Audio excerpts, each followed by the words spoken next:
Welcome to the old Daf Siyum Meseches Pesachim.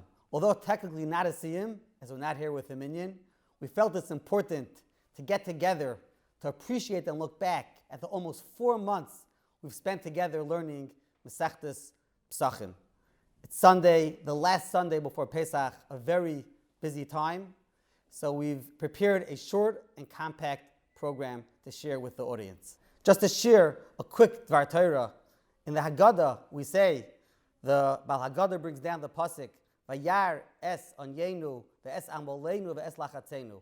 Bal Haggadah darshans ve'es amolenu elu habanim. And the question is, how does ve'es amolenu translate into banim? Wasn't there real amal in Mitzrayim? Real avodas perech?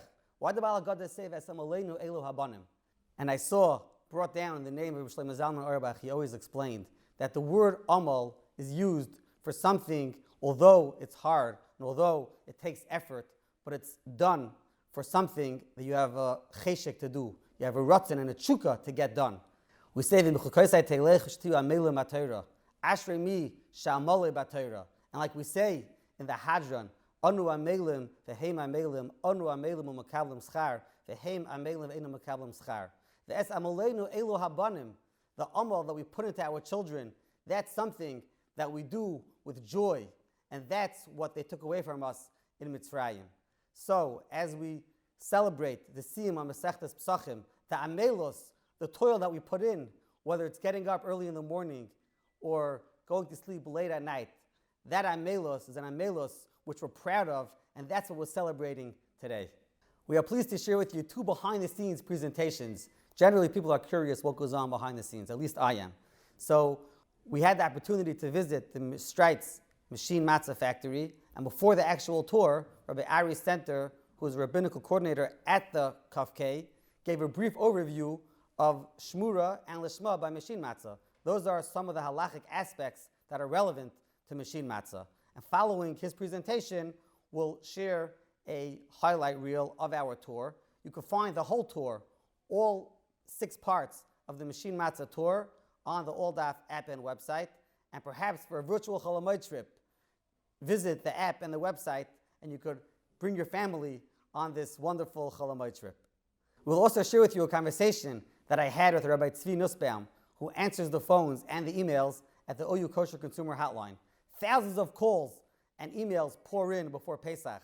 What are the most common questions that he gets? And where does he go to answer all these questions? Join us for this conversation as well. When we began Meseches Pesachim, we launched a Pesachim for Pesach campaign. Almost 2,000 people joined us to be mechazik themselves and learn the Masechta together. We also produced a video series with a video presentation on Haggadah in a commercial setting. Besides our visit to the Streit's Matzah Factory, which you'll see in this presentation, we also visited Kedem in Marlborough, New York, where Rabbi Rabinowitz, who's in charge of all wine production at the OU, came and spoke about different halachas relevant to wine at Kedem. Stay tuned to the end of this presentation, and we'll be drawing the grand prize winner for the Pesachim for Pesach campaign. And now our conversation with Rabbi Zvi Nussbaum. Okay. Shalom Aleichem, Rabbi Nussbaum. Thank you very much for joining us. Aleichem Shalom, Rabbi Schwed. Thank you so much for having me on your program.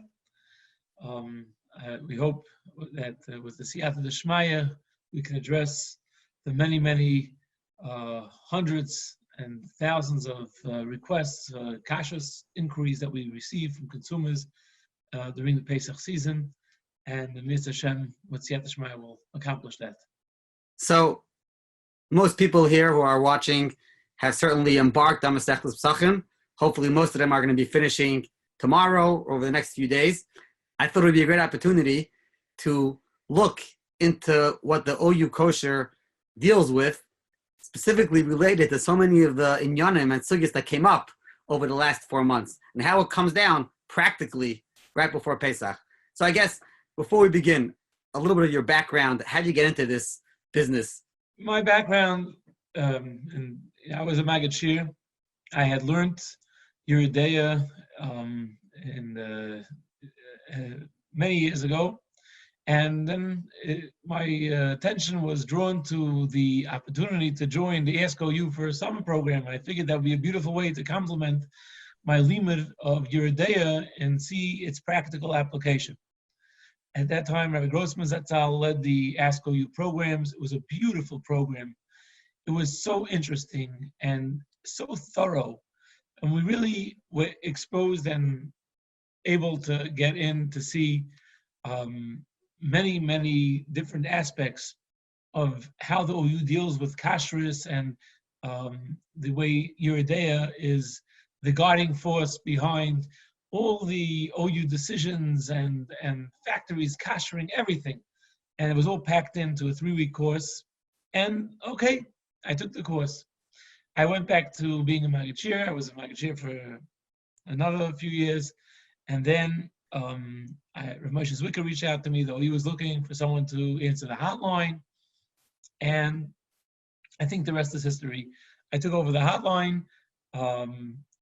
I don't know if the hotline was buzzing the way it is now when I took it over, but my first thing at that hotline was to make every caller feel very comfortable. So we went first from 50 calls to 100 calls to 200. Now it's 250 calls a day, questions from all over the globe. I can say there's not a day that goes by that I don't talk to the entire globe. Last week I spoke to a person, a Yachid, a Frum Yid who's living in Kirchkin or someplace in Alaska. You speak to people in all these different places on the globe, and sometimes you meet up with a person from the Alta Haim, a person who's in his late 90s who remembered Rameir Shapiro, who remembered learning in yeshivas in Europe. So it's a very, very nice experience. And we definitely, we tap into the know-how and the poskim at the OU to be able to bring answers to all the consumers. So you just made the Daf Yomi connection. People all over the world, including talking to a Yid who have learned by Rameir Shapiro. Well, what are some of the most common questions, let's say for this year, Pesach 5781? Anything specific people are asking that they need to know about? The most, I think, number one question about Pesach, I think remains the number one question. It's been the number one question for as long as I'm here, is the frozen salmon at Costco. Whether it's first-time callers or people have been using it, people just don't want to go ahead and use something without the OUP if they don't get explicit directives from the OU that it's okay to use for Pesach. They need that reassurance. They'll even ask you the question 3 times. I say, you already have 3 pieces of fish. So the frozen fish at Costco, the OU clears and says that fish has no chametz concern whatsoever, and it's acceptable for Pesach. And that seems to be the number one question. The follow-up questions are the nuts, the raw nuts that the OU allows from Costco or from any other place, raw nuts with no additives, no preservatives, are also fine and acceptable for Pesach.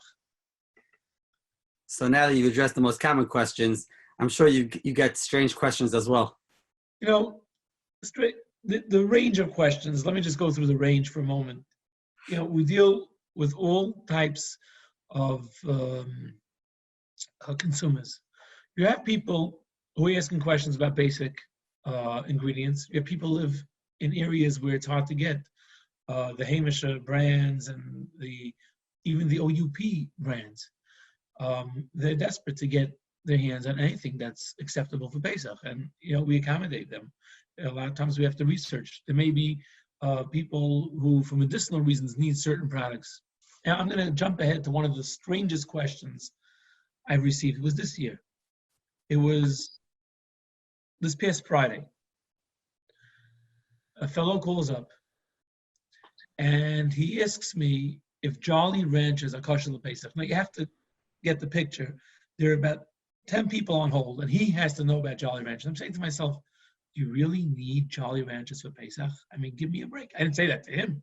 So I said no, very politely. It's not certified for Pesach, and I hung up the phone within 2-3 seconds.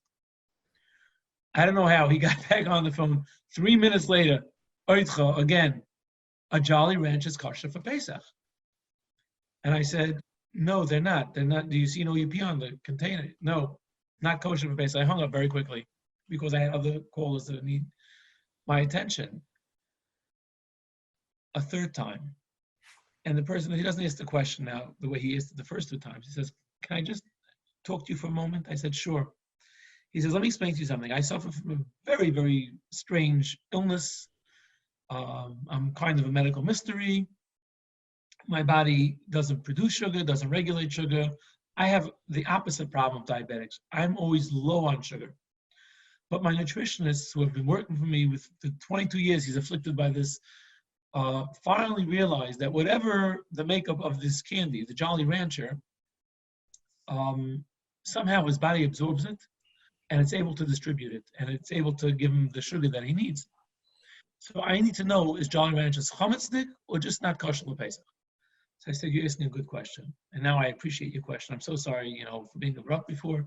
I quickly reached out to the RCs, the rabbinic coordinators in charge of that product. And at the same time, I reached out to RCs who would have parallel products. So just in case Jolly Rancher is not good, I can kind of try to guess and see what other products would be matim, would be good for this particular person that contains the same sugar levels and similar makeup, etc., etc. This takes time, but we reached out, and Jolly Ranchers turned out had flour in it, so it was chametz. It was not acceptable, but we found jelly bellies that, again, for a chayla, we were able to work out the halachic issues. Where would we accept a bittul, not bittul, etc. And we were able to be mata jelly bellies for him for Pesach to meet his medical needs. Now, that's just one story of many of somebody who we just went beyond our responsibility, shall we say, of just telling you which Pesach products or which products are Pesach acceptable, and actually research the product. Another story comes to mind. This is, I think, the second year I was at the OU. And again, answering lots of questions, emails, nonstop. The phone is buzzing. The line is blazing. And a guy calls up and he wants to know if a certain energy bar is kosher l'Pesach. I said, you got to be kidding. Does it have an OUP on it? No. Goodbye. There's nothing to talk about. The guy calls back again and again. And every time I tell him the same thing. It's not certified. I said, what's wrong with it? I said, look, we don't have time. It's beyond the scope of the hotline to explain exactly what the nuance is and what the mashgichim found wrong and why this product is not acceptable. But it's clearly not acceptable for Pesach. I want to know, is it chametz, not chametz? I said, we have hundreds of products that we do accept for Pesach. You seriously need, can you explain to me why you need this energy bar for Pesach? And the answer I received, I was just in awe. And here's what the fellow told me. He was the chief chaplain for the Israeli Air Force, for the IDF, chief chaplain for the IDF, and he said our pilots, you ever saw a video of a pilot dropping off bombs on a mission to enemy territory, and the about face they have to make as soon as they deliver the goods, and the maneuvers they have to do. You're talking about 19, 20-year-olds. Do you know how much energy it takes for a human being to drop a bomb, realizing that he may be eliminating life, hundreds of street blocks, or whatever the mission entails, and has to get home safely? He says that mission is so draining that immediately after delivering a bomb or whatever they do on enemy territory, they have to immediately replenish themselves with some type of recharge of energy, a protein bar that will deliver the protein to them, that they get their energy back so they can make the flight home. So he says, we have nutritionists who work in the army to find the proper products that will help these people at the moment that they most need it, and will give them the right replenishment.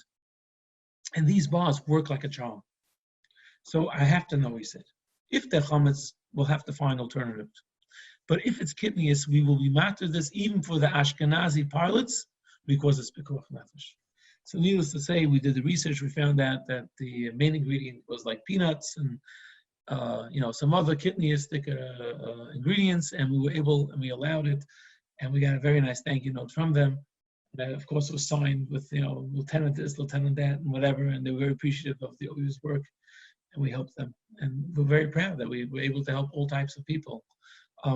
This year I've been receiving phone calls. Some of these phone calls are very, very sad, because a spouse will call up about a husband who's in a hospital where she can't visit, but they know he's on some type of feed, and they asked the non-Jewish nurse to take a picture of the bottle and send them a picture to see if it's kosher l'pesach. So, we get these medicinal questions, a lot of supplement questions, and, we tell people, there's no place for hummus in these. If you need it, you have to take it. A lot of them are just kidneys, and we're able to just clear it and say that they can use it because they're chaylim. Right. So it seems like it's much more than just providing information. From the stories you're relating, it's taking it to the next level and really providing that service to Klal Yisrael, helping people that are sick, helping people that are flying in the Air Force and need all kinds of help and services to be able to make it through Pesach. These even, I want to say another thing. Mika Amcha Yisrael. We get questions.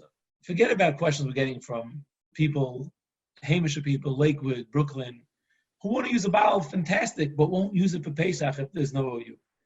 We receive questions from people in the Midwest, far, far removed from Yiddishkeit, but they won't use the product unless they know it's acceptable for Pesach. I've got so many phone calls, people, I don't even know where, Oklahoma and Alabama, all over the country. I want to know, I'm looking for the Rokeach soap with the OU that my grandmother used to use. Because for Passover, I was taught we only use. I want to share another OU story. Once we're on the topic, this is, I think, a beautiful story. A fellow calls up. He's from Florida. He's retired.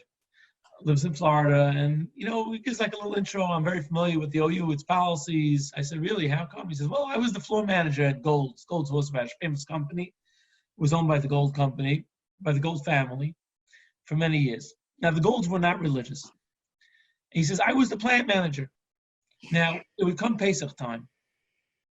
And this is the person voluntarily, he's telling me this story. He says, Pesach time, the OU would come in, the Mashgiach would say, okay, we need you in order to prepare your factory for Pesach, A, B, and C. Let's say A is eliminate certain ingredients, B is wash the machinery, and we need to pour boiling water over it, and whatever C is. And Mrs. Gold, Aleh Shalom, would say to the floor manager, I want you to do much more than what he asked you. I want you to do this. And he says, what do you mean? The OU didn't even request that of you. Why are you going so overboard? And he says, and he would say to her, I mean, Mrs. Gold, you're not even that religious. And she would say back, do you know what Passover looked like by my grandparents? Do you know what Pesach was like by my grandparents? If you would have seen Pesach by my grandparents, you wouldn't be asking me such questions. Now, let me tell you the rest of the story. I happen to be a distant cousin of the Golds, but her grandparents were my grandparents.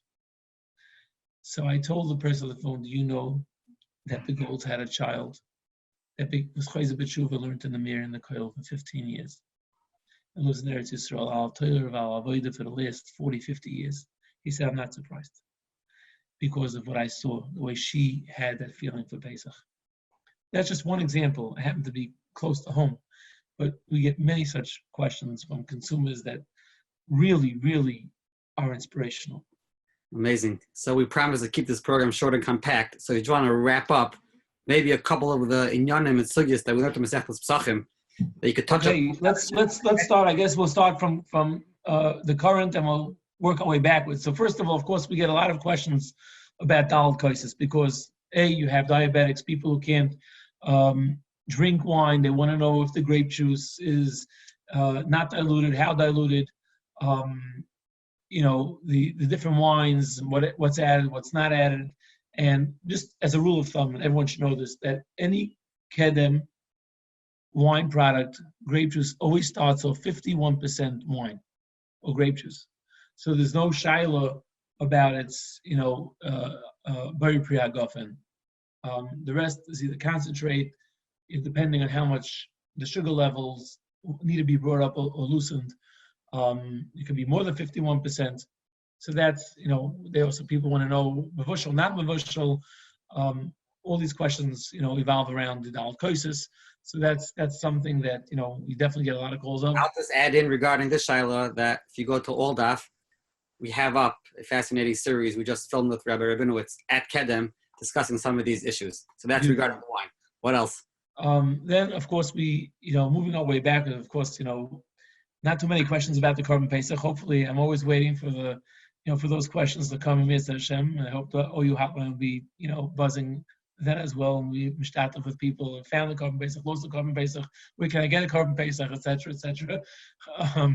And we move our way, let's go back to the earlier program with Chometz Noiksha, people who are makpid not to sell Chometz Gomer. They want to know which, if flour, barley, oats, what's considered Chometz Gomer, what's not considered Chometz Gomer. And in the OU catalog that we, our OU Pesach guide, which is a beautiful edition as every year. Where is it available? It's available. You can get it online. If you could download it at this point. There is a link on our website to order one. I don't know if the orders are still going to be processed. And it has a very beautiful article authored by Rabbi Price about when to peddle, when to purge. Very, very informative. And also in terms of kashering, because everyone has kashering questions. Pages of exactly all your different appliances, how you can kasher them. Shiurim, for a chol, not for a chola, all in this guide, all like packed in. So it's really a wealth of information. And we used to have a non-Jewish housekeeper who begged us every year to take open a copy. She was just so attracted to it because of the way, it's nice design and everything. But hundreds of people, Talmidei Chachamim, have very good use of it. You'll have all the products that are acceptable without an OUP. You have all the kosher Pesach products and the nutritional supplements, which are also up on our website. But over here, you have a quick reference to all those products.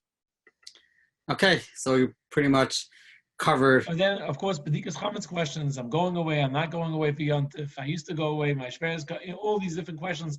I'll be in different parts of the world. How to sell my Chametz. We had one question this year. A person sent the lift at show. They're making Aliyah right after Yontif, but they sent the lift now. But they realized that their Chametz things were sent along with the lift. Can they sell the Chametz? Not to sell the Chametz. Big discussion amongst the Poskim over here at the OU. So again, we have many of these shilas coming up. Rabbi Nussbaum, we're going to have to schedule a special presentation on this. Okay. Yeah, Baruch Hashem. So thank you very much for joining us. Thank you very much for having me. And Mitzvah Hashem, we should all be zoche to be as HaMashiach, v'nech Hashem, min ha-psachim, min ha-zvachim, or min ha-zvachim, min ha-psachim, whichever happens first. And we should have a chag kosher v'sameach, emphasis on kosher. And now a brief overview on Shmura and Lishma by Machine Mats with Rabbi Ari Senter, followed by a highlight reel of our visit to the Streitz Machine Matzah factory. In the 19th century, there was a major machlekes about the invent of machine shmura matzah. Shlomo Kluger was amongst the Eisrim. Rabbi Yosef Nathanson was among the Matirim. It's far beyond the scope of this discussion to be able to go what the Achronim argued about, but at least some of the places along the line that we spoke about, you'll be able to realize what the machlokas is. One nuance was the aspect of Lishma. The Rosh points out, nowhere in Shas does it say that matzah has to be baked Lishma. That din we find, this din Lishma, we find like Kamo by Gittin, we find that there's a din Lishma. The source, perhaps initial source, is actually Rashi. The pasuk says Shmartem as matzahs, which Rashi says requires that it has to be shomer both the Shem Mitzvah and from the Chash Chimutz. So there's a possibility that there's a requirement of Lishma, in which then the Rishonim discuss, can something that's baked by a non-Jew be Lishma? So the Rosh brings some Go'inim that have the opinion that since there is a requirement of Lishma, matzahs must be baked exclusively by Yidden. Then he brings some Rishonim that say that as long as the Yid is watching the matzah, he doesn't actually actively have to do the Maisa Afiyah. We can debate now in a machine, are you doing the actual Maisa Afiyah, or are you only being shomer like this Shita of Rav Haigan in the Rishonim? The Ritva and the Ra'ah possibly have even a lower level, that it doesn't even have to be Lishma, that as long as you're being shomer it, l'shem matzah, not even l'shem mitzvah, that will be mutter. The clear halacha, the way we paskin, the chatchila, one should have matzah l'shma. The Mishnah Berurah deals with b'di'evid if one can be samech on the other rishonim. But now, going back to our earlier question, shomer from what point? In other words, shomer from what point in the process? The Rosh himself holds that it should be shomer mishas lisha. He quotes that the minig in Germany and the minig in France was to be shomer mishas tchina. And then there are, that we see that the Rambam and the Rif seem to hold that it has to be shomer mishas ksira. Once again, there's a machlokes hapoiskim l'chatchila. Those are machmer to do mishas ksira. The question is b'di'evid whether one can be samech even from either mishas lisha or mishas ksira. Here, or tchina. Here, many poskim hold that even the rishonim that hold that is mishas lisha, now because the way flour is processed, that perhaps you have to do it earlier from the shas tchina because of the way flour is processed nowadays. An interesting shaila, you have to go explore it. The Lamaisa is this shaila of l'shma is what created this question. Fascinating. When I push a button, and obviously this is a description that we can have, l'gabe tefillin, l'gabe many other things, can one create a l'shma by a process that one sets in motion from the initial activation of a machine? The Chazon Ish is of the opinion that as long as the initial pushing of the button is done, you create l'shma, and a motion that is a process that's set in motion by human endeavor is considered l'shma as it continues. That is clearly those who are saimach on it for the purposes of l'shem matzah are being saimach on the tziruf of debating as to whether or not one actually actively needs a l'shma on the act of the asiyah, or perhaps the machine itself is considered an act of l'shma by activating and watching the machine.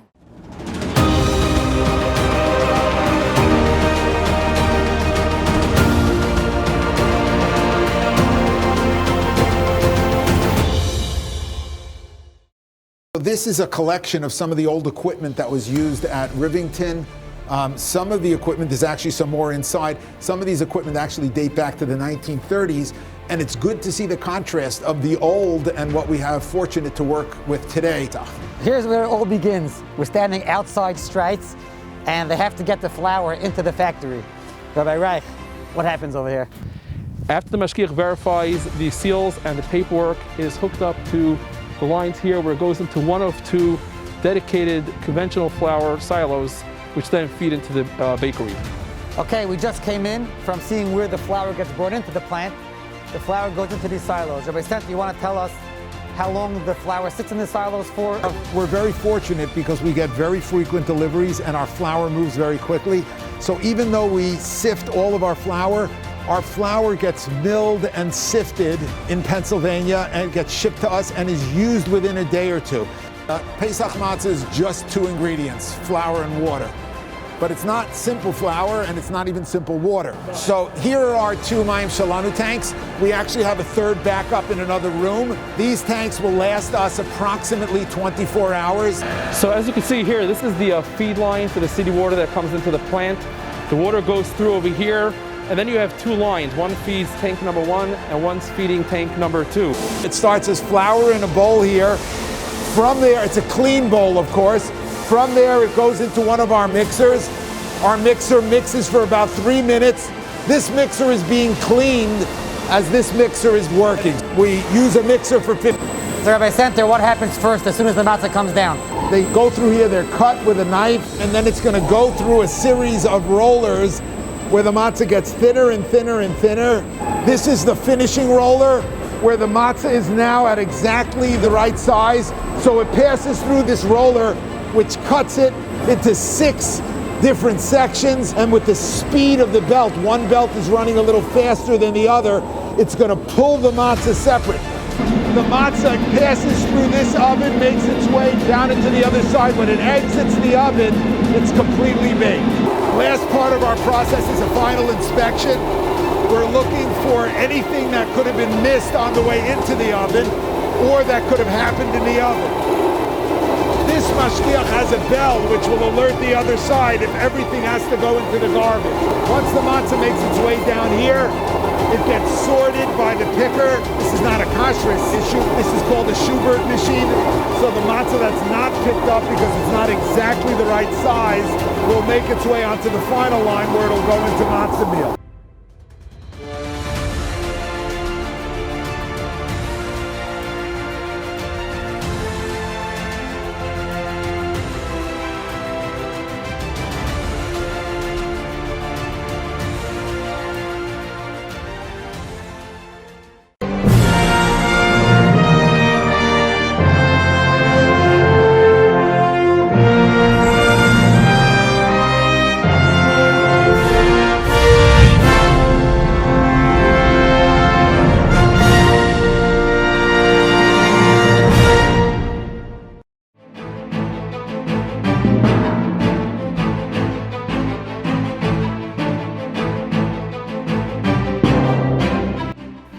And now announcing our grand prize winner of the Pesachim for Pesach series. Rabbi Baruch Schlesinger of Salford, UK. You are the grand prize winner.